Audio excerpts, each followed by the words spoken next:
He didn't just leave me. He left me while I was carrying his child. No explanation. No apology. No goodbye. Just a suitcase in his hand, and another woman waiting in the car outside. Everyone told me the same thing after that. Move on. Forget him. Be strong for the baby. And I was. I had to be. But what none of them knew was this. 10 years later, the same man who abandoned me at my lowest would stand in front of me again. Not confident. Not untouchable. Not the man who walked away like I meant nothing. But broken. Desperate. Begging. And this time, I was the one holding his future in my hands. Before I tell you how that happened, take a second to like this video and subscribe if you enjoy emotional betrayal and revenge stories that actually make you feel something. Stories like this don't end the way you expect, and you don't want to miss what happens next. My name is Ashley, and 10 years ago, I still believed love could hold everything together. Back then, my life wasn't perfect, but it felt stable. I was married to Bryant. We lived in a small apartment that always smelled faintly like coffee in the mornings and laundry detergent in the evenings. It wasn't fancy, but it felt like home. Or at least, I thought it was. I worked part-time, managing accounts for a small office, while Bryant worked in sales. He was good at it too. Confident. Charming. The kind of man people trusted easily. That's what made everything harder to accept later. Because the man everyone else admired was not the man I ended up living with. Looking back now, I can see the distance growing between us long before he left. It didn't happen all at once. It was quiet. Subtle. The kind of change you don't notice until it's already too late. Bryant started coming home later than usual. At first, it made sense. Work was demanding. Deadlines. Clients. Pressure. I understood all of that. But then the late nights became normal. The conversations became shorter. The laughter disappeared. And slowly, so did the man I thought I knew. He stopped asking how my day went. Stopped sitting close to me on the couch. Stopped looking at me like I mattered. Instead, he was always on his phone. Always distracted. Always somewhere else, even when he was right in front of me. I noticed. Of course I did. But every time I tried to ask, he brushed it off. You're overthinking. It's just work. I'm doing this for us. And because I loved him, I believed him. That was my mistake. The day I found out I was pregnant, I was alone in our bathroom early in the morning, staring at a test I had taken twice, just to be sure. 2 lines. Clear. Unmistakable. I remember sitting there in silence, my heart pounding, my hands trembling. Then suddenly, I started crying. Not out of fear, but happiness. Pure, overwhelming happiness. I thought this was it. I thought this was the moment everything would come back together. The distance, the silence, the tension, all of it would disappear. Because now we were going to be a family. That evening, I made dinner. His favorite. I even lit a candle, something I hadn't done in a long time. I wanted it to feel special. Because to me, it was. When Bryant got home, he barely noticed. He walked in, dropped his keys, and went straight to the sink like it was just another day. Dinner smells good, he said. That was it. No kiss. No smile. No warmth. Still, I told myself not to ruin the moment. I smiled. I handed him a small box. Open it, I said. He looked confused, but he opened it anyway. And when he saw what was inside, everything changed. He didn't smile. He didn't react the way I imagined. Instead, he went quiet. Too quiet. He stared at the test like it was something inconvenient. Something unwanted. And in that moment, something inside me dropped. Bryant, I said softly. Say something. He leaned back slowly, dragging a hand over his face like he was already exhausted. This isn't a good time, he said. I felt my heart sink. What do you mean? I asked. It's a baby, our baby. He didn't answer right away. And that silence told me more than words ever could. I can't do this, he finally said. At first, I didn't understand. Do what? I asked. This, he said, gesturing around us. This marriage. This life. Life. That's what he called it. Like everything we built together meant nothing. Like I meant nothing. I felt my chest tighten. Is there someone else? I asked. He didn't say yes. But he didn't say no either. And that was enough. Because in that moment, I knew. Her name was Amelia. I didn't even need him to say it out loud. I could see it in his face. In the way he avoided my eyes. In the way he had already checked out long before this conversation even started. Everything suddenly made sense. The late nights. The distance. The coldness. It wasn't work. It was her. I remember asking him one question. Are you really doing this now, while I'm pregnant? And his answer, it still echoes in my head to this day. This is exactly why I didn't want you to tell me tonight. Not regret, not guilt, just annoyance. Like I had interrupted his plans. Like I had become a problem. That was the moment something inside me broke. Not loudly, not dramatically, just quietly and completely. He packed that night. No hesitation, no second thoughts. Like he had already made the decision long ago. I stood there watching him fold his clothes, place them neatly into a suitcase, grab his things like he was leaving a hotel room instead of a life. I begged him to stay. Not for me, for the baby. But he didn't listen. I'll send money when I can, he said. That was all. That was what I was worth to him in the end.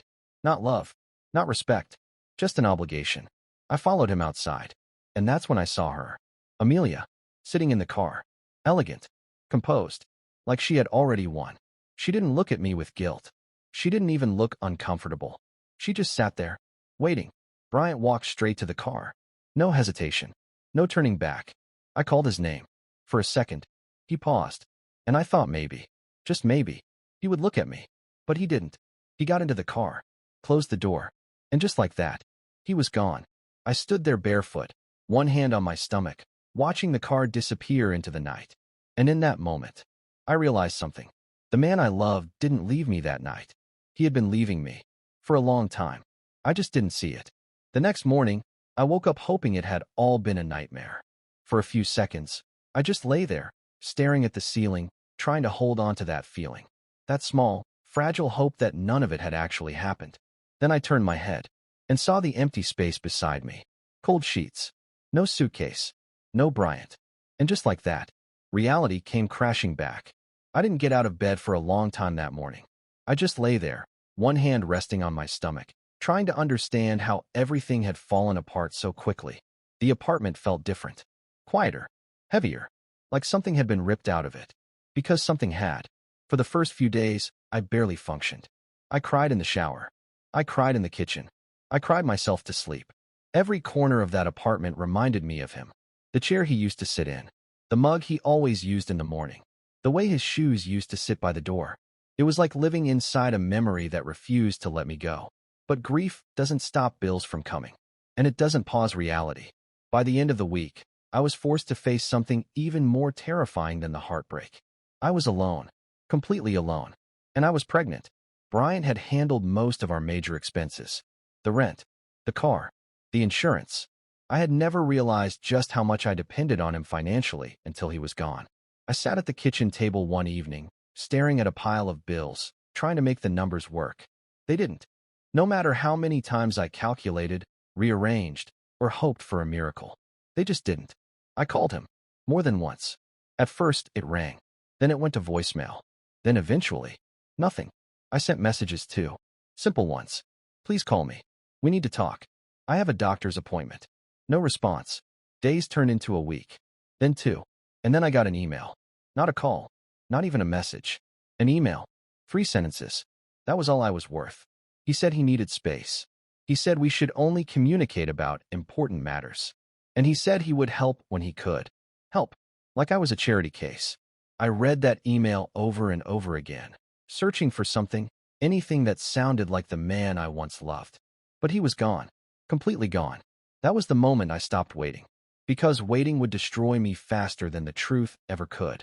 I sold my engagement ring. It wasn't easy. I remember standing at the counter, placing it down, watching the jeweler examine it like it was just another piece of metal. To him, it meant nothing.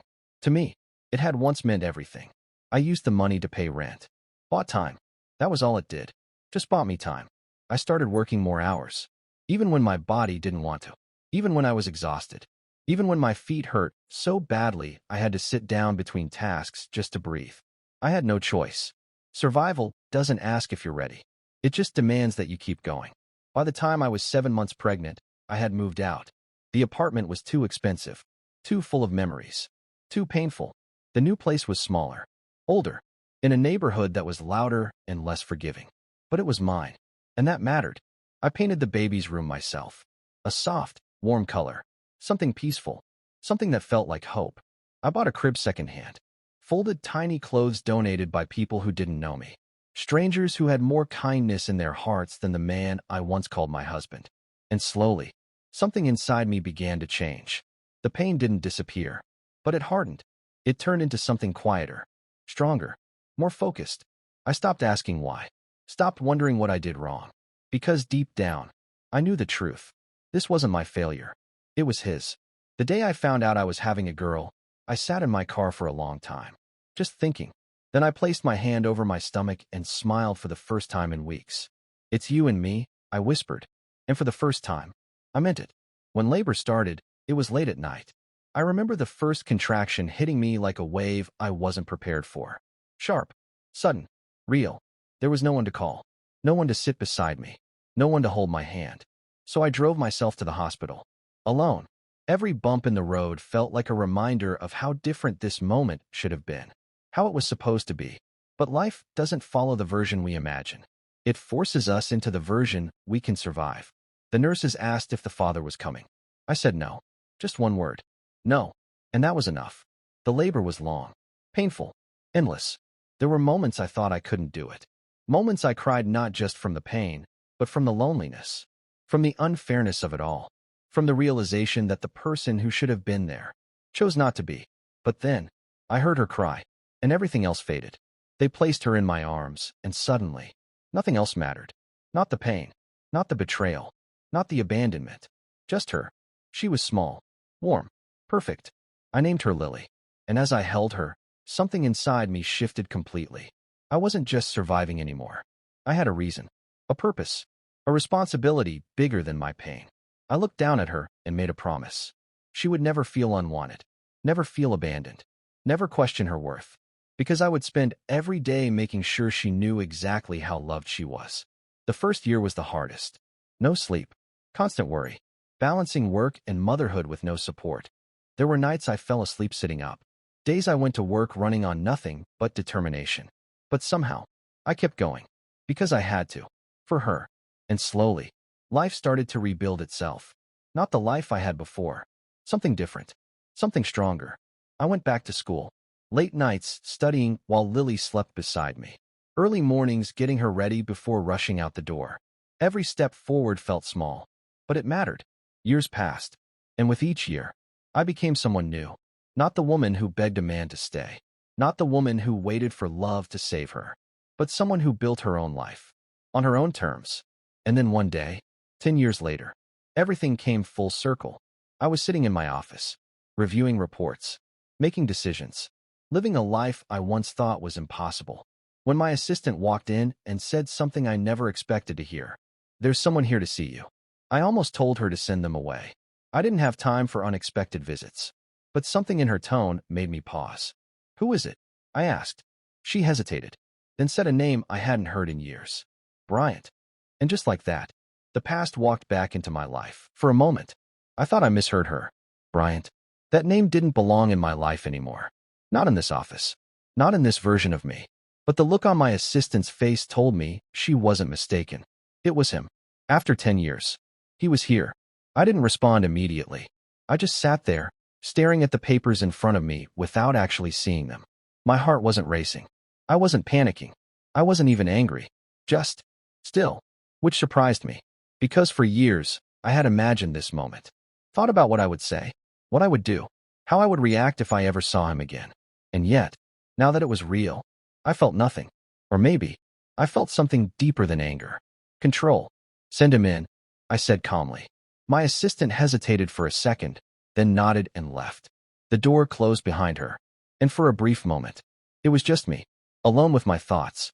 10 years ago, I was the woman standing barefoot outside, watching him leave. Now, I was the woman sitting behind a desk he could never have imagined me owning. Life had a strange way of shifting things. The door opened slowly, and he walked in. I almost didn't recognize him. Brian had always been polished, confident, the kind of man who carried himself like he belonged everywhere he went. But the man standing in front of me now was different. His suit was worn, not dirty, but not sharp either. Like it had seen too many interviews and too many rejections. His shoulders weren't straight anymore. They sagged slightly, like he had been carrying something heavy for a long time. And his eyes were tired. Not physically, emotionally. Like life had taken something out of him and never given it back. For a few seconds, neither of us spoke. We just looked at each other. Two people who once shared a life, now standing on completely different sides of it. Ashley, he said finally. My name sounded unfamiliar in his voice, like it didn't belong to him anymore. I leaned back slightly in my chair. Bryant. That was it. No warmth. No emotion. Just acknowledgement. He shifted uncomfortably, like he had expected something else. Maybe anger. Maybe tears. Maybe some sign that he still mattered. But I gave him nothing. Thank you for seeing me, he said. I didn't respond. I just gestured toward the chair in front of my desk. Sit. He sat down slowly, like he wasn't sure he deserved to. And for a moment, the silence stretched again. But this time, I controlled it. He cleared his throat. You look good, he said. I didn't react, because I knew what he really meant. You look successful. You look like you didn't fall apart. You look like you didn't need me after all. Yes, I said simply. I am. That answer seemed to hit him harder than anything else I could have said, because it wasn't defensive. It wasn't emotional. It was just true. He nodded slowly, then looked down at his hands. And that was when I realized something. Bryant wasn't here by choice. He was here because he had to be. So, I said, breaking the silence. Why are you here? He hesitated. And for the first time, I saw something I had never seen in him before. Uncertainty. I need help, he admitted. There it was. Not an apology. Not regret. Not even acknowledgement of what he did. Just need. And somehow, that didn't surprise me. What kind of help? I asked. He exhaled slowly. My business didn't work out. I raised an eyebrow slightly. He continued. I invested everything into it. Took risks. Thought I could build something bigger. He trailed off. You failed, I said calmly. He swallowed. Yes. There was no shame in my voice. No cruelty. Just fact. And that made it worse for him. After that, things just, he shook his head, collapsed. I didn't interrupt, because I wanted to hear it. All of it. The market changed. I lost clients. Then I lost the house. So Amelia had done well for a while. Interesting. And Amelia? I asked. That name hit him. I saw it immediately. His jaw tightened slightly. We're not together anymore. Of course not. That didn't surprise me either. Women like Amelia don't stay when the money disappears. They leave faster than they arrive. What happened? I asked, my tone still calm. He let out a bitter laugh. She left. Just like that. No drama. No emotion. Just the truth. For a brief second, I thought about the night he left me. The way he walked away without looking back. And now, he knew exactly how that felt. Life had a way of balancing things. I've been trying to get back on my feet, he continued. Applying for jobs. Reaching out to people. He paused, then looked up at me. But no one is willing to take a chance on me. And finally, we reached the real reason he was here. You want me to, I said. It wasn't a question. He nodded slowly. I heard about your company, he said. What you built, it's incredible. I didn't react, because compliments from him meant nothing. Not anymore. I just need an opportunity, he added. A chance to start over. Start over. The same man who walked away from his pregnant wife. Now asking for a second chance. The irony wasn't lost on me. I leaned forward slightly, resting my hands on the desk. And for the first time since he walked in, I looked at him directly. Really looked at him. You left me, I said. My voice was calm, but it carried weight. He froze. I was pregnant, I continued. Alone. Struggling. And you walked away like none of it mattered. He opened his mouth slightly, but no words came out. Do you remember that? I asked. He nodded slowly. I do, but the way he said it, it wasn't enough. Because remembering isn't the same as understanding. And it definitely isn't the same as making it right. I held his gaze for a few seconds longer, then leaned back again, and said something he clearly wasn't expecting. You can work here. His eyes widened slightly. Hope. Immediate. Dangerous. But, I added. And just like that, everything shifted again. Got you, buddy. This is the final stretch. Emotional payoff. Controlled revenge. And a strong ending your audience will remember. Still clean. Still paste ready. But, I said again, letting the words settle between us. Bryant leaned forward slightly. I could see it in his eyes. Hope. The kind of hope that comes when someone has nothing left to lose. There are conditions, I continued. Of course, he said quickly. Anything. I almost smiled at that. Anything. That was easy to say when you didn't yet know the cost. This isn't a favor. I said. If you work here, you start at the bottom. His expression shifted. Just slightly. Not enough for most people to notice. But I did. Because once upon a time, I knew every version of his face. Entry-level position, I added. You take instructions. You follow structure. You earn your place like everyone else. He hesitated. And there it was again. That flicker. Pride. The same pride that once made him walk away from me like I wasn't enough. But this time, he swallowed it. I understand, he said. No special treatment. I continued. No shortcuts. No exceptions. He nodded. I said I understand. I studied him for a moment, then leaned back slightly. And one more thing. This time, he didn't speak. He just waited. Because now, he knew better. You don't get to talk about our past here, I said. To anyone. Ever. His eyes flickered. Pain. Regret. Maybe even shame. But I didn't soften. Whatever we were, I said quietly, stays in the past. He nodded slowly. Okay. Silence settled between us again. But this time, it felt different. Final. Controlled. Balanced. I'll have HR process your paperwork, I said. And just like that, it was done. The man who once walked away from me like I was nothing was now asking permission to rebuild his life under my roof. He stood up slowly, like he wasn't sure how to leave, or what to say next. Thank you, he said. I didn't respond, because gratitude from him didn't mean anything anymore. Not after everything. He lingered for a second, then turned and walked toward the door. This time, I didn't watch him leave, because I didn't need to. A few weeks passed, and Bryant started working. At the bottom, exactly where I said he would. He wasn't the confident man I remembered. He kept his head down, followed instructions, did the work. No charm, no shortcuts, just quiet effort. At first, people didn't notice him. He was just another employee, another name on the list. And that was the real shift. Because once upon a time, Bryant was the kind of man who needed to be seen, needed to be admired, needed to feel important. Now, he was invisible, and I could see it affecting him. Not all at once, but slowly, the way reality sinks in when there's no escape from it. One afternoon, I saw him through the glass wall of my office. He was organizing files. Something simple, something routine, something that required no special skill. And for a brief moment, our eyes met. He looked away first. That told me everything I needed to know. Because 10 years ago, I was the one who looked away. Weeks turned into months. And Bryant kept working, showing up, trying. But no matter how much effort he put in, there was something he couldn't change. The past. You can rebuild your life. You can start over. You can try to become better. But you can't erase what you did to someone who loved you. One evening, long after most employees had left, there was a knock on my office door. I already knew who it was. Come in, I said. Bryant stepped inside. Slower this time. More careful. Like he understood the space he was walking into. I just wanted to say, he began, then stopped. I didn't help him. I just waited. Because this time, he needed to say it on his own. I was wrong, he said finally. The words were quiet, but real.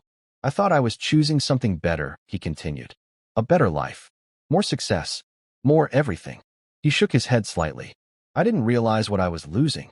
I held his gaze, but I didn't respond. Not yet. I hurt you, he said. And I can't change that. I know that now. There it was. Not perfect. Not dramatic. But honest. And for the first time since he walked into my office that day, I believed him. Not because of what he said, but because of how long it took him to say it. I don't expect forgiveness, he added quickly. I just needed you to know that. Silence. Then I finally spoke. You're right, I said. He nodded slightly, like he expected that. I can't change what happened, I continued. And neither can you. He looked down. And I'm not the same woman you left, I added. He looked back up at that, because he could see it. He had been seeing it every day. I built my life without you, I said. Not because I wanted to, but because I had to.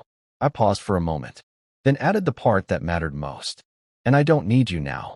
That was the truth. Not anger, not revenge, just truth. And somehow, that hit harder than anything else. He nodded slowly. I know. And I believed him. Because now, he finally understood. I leaned back slightly, then said something he didn't expect. You can stay. His eyes lifted. Surprised. You've done the work, I said. You've shown up. You've kept going. I paused. But this is where it ends. Confusion crossed his face. What do you mean, he asked. I mean, I said calmly. You don't get a second chance with me. That door was closed, locked, gone. This job is your opportunity, I continued, not your redemption. He swallowed, understanding settling in. Slowly, painfully, but clearly. I understand, he said. And this time, he really did. He left quietly after that. No hesitation, no looking back. And as the door closed behind him, I felt something I hadn't felt in years. Peace. Not because he suffered, not because he failed, but because I no longer needed anything from him. Not answers, not apologies, not closure. I had already given that to myself. That night, I went home and found Lily sitting at the kitchen table, working on her homework. She looked up and smiled. Hey, Mom. That smile. That was everything. Hey, sweetheart, I said. How was your day? She asked. I smiled back. Exactly what it needed to be. And in that moment, I realized something. The best kind of revenge isn't destruction. It's growth. It's becoming someone so strong, so complete, that the people who hurt you no longer have the power to touch your life. Not even a little. If you've ever been hurt by someone who thought they could walk away and leave you with nothing, remember this. You don't need revenge to win. You just need to become someone they can never reach again. If this story stayed with you, take a second to like this video, subscribe, and share it with someone who needs to hear it. Because sometimes, the strongest endings don't come from getting even. They come from moving on.